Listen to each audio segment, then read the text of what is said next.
So good morning. So today we'll talk about the cloud computing. So in that, first we'll go about the introduction of cloud computing, and then we'll talk about in-depth topics. So in introduction to cloud computing, so if we take a deep dive into the world of cloud computing, so the different types of services it provides and its applications in the world.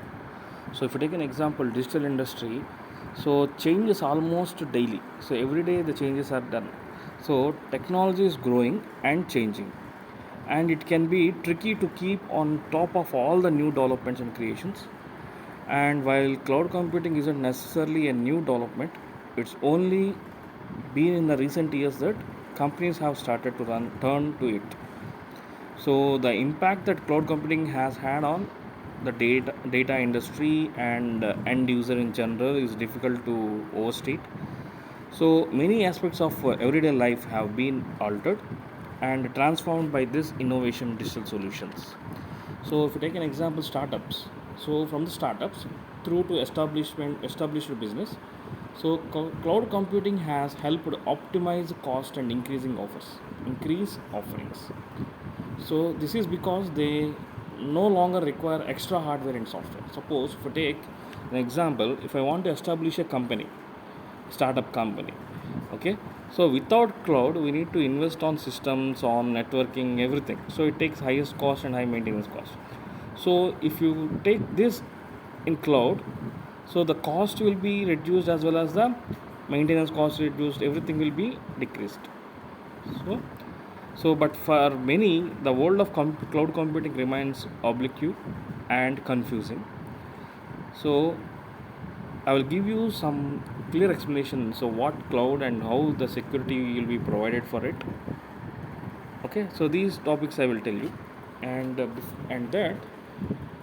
So, what is a cloud computing means? So, to put it very simple, so cloud computing is the delivery of computing resources as a service.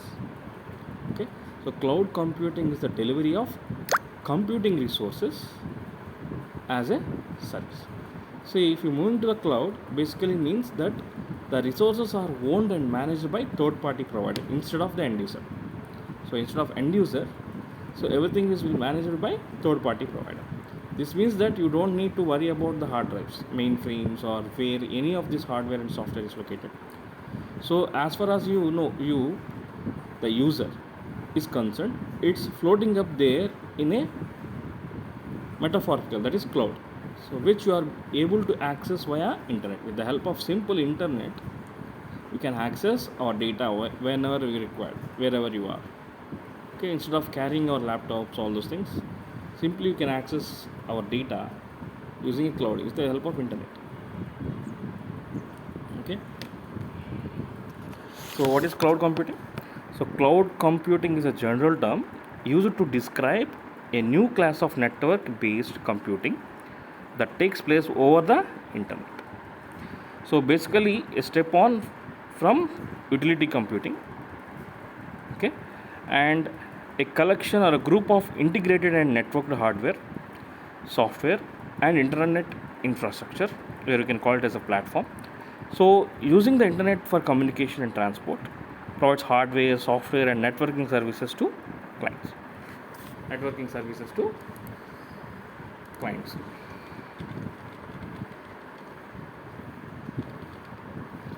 So what is utility computing here is, so the computer utility is a service provisioning model in which a service provider makes computing resources and infrastructure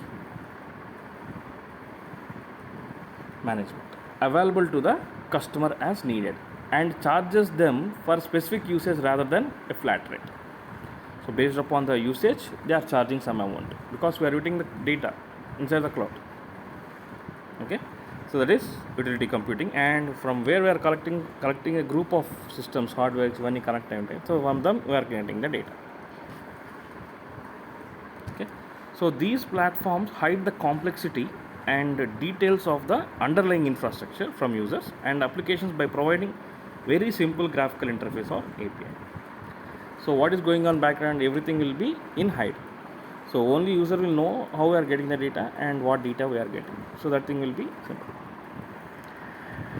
And in addition, the platform provides on-demand services that are always on, anywhere, anytime, and any place. We can access data anywhere, anytime, and any place. So here there are two options: pay for use and as needed.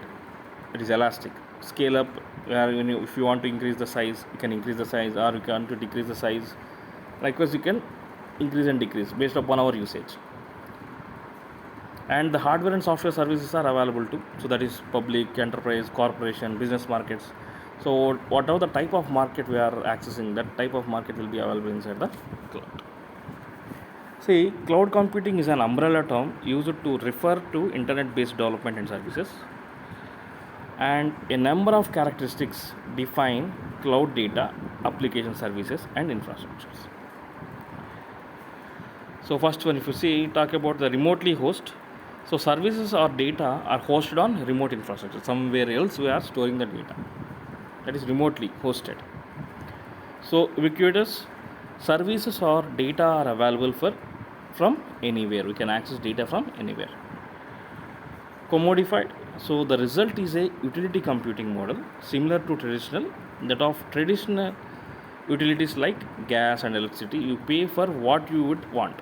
So we can pay how much you are utilizing, that much amount we can pay to it. So it is very easy compared to physical systems. This is the cloud architecture where we have infrastructure as a service, so providing all the hardware and software types of equipments, networking equipments, and platform as a service where you can deploy your applications in the platform and you can use, and the services as nets. Using services as a platform, we can provide services. So what is cloud computing?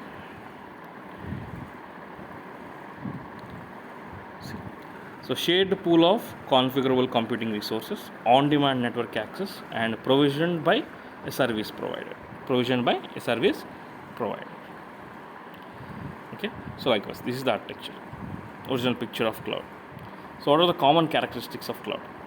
So massive scale, homogeneity, virtualization, low-cost software, resilient computing, geographical distribution, service-oriented, advanced security. So you'll see one by one. So what is massive scale means? So that is scalability and rapid elasticity, a key characteristics and benefits of cloud computing. So is it rapidly scalable? So this cloud characteristics enables cost-effective running of workloads that require a vast number of servers but only for a short period. So many clients have such workloads which can be run very cost effective because of the rapid scalability of cloud computing. And second one is homogeneity.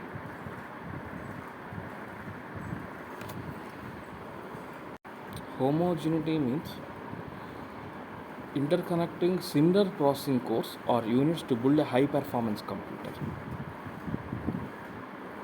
And next one, virtualization. So virtualization is the creation of a virtual version of something such as a server, desktop, storage devices, and operating system or network resources. So in other words, virtualization is a technique which allows to share a single physical instance of a resource or an application among multiple customers and organizations. So it does by assigning a logical name to a physical storage and providing a pointer to the physical resource when wanted. And low cost software. So here in cloud, so whatever the services they are providing, it is very low cost. And next one, resilient computing. So resilient computing is a form of failover that distributes redundant implementation of IT resources across physical locations. So within a cloud computing, the characteristic of resiliency can refer to redundant IT resources within the same cloud or across multiple clouds. Geographical distribution. So whatever the data we are storing inside the cloud, it will be geographically distributed to different locations and stored in different places. And service orientation. So service orientation is the core reference model for cloud computing system. So this approach adopts the concept of services as the main building blocks of applications and system development. And advanced security. So we are providing more security to the cloud, whatever the data we are storing inside that thing. So based upon our preference. So they are the common characteristics of cloud computing. And what are the essential characteristics of cloud computing?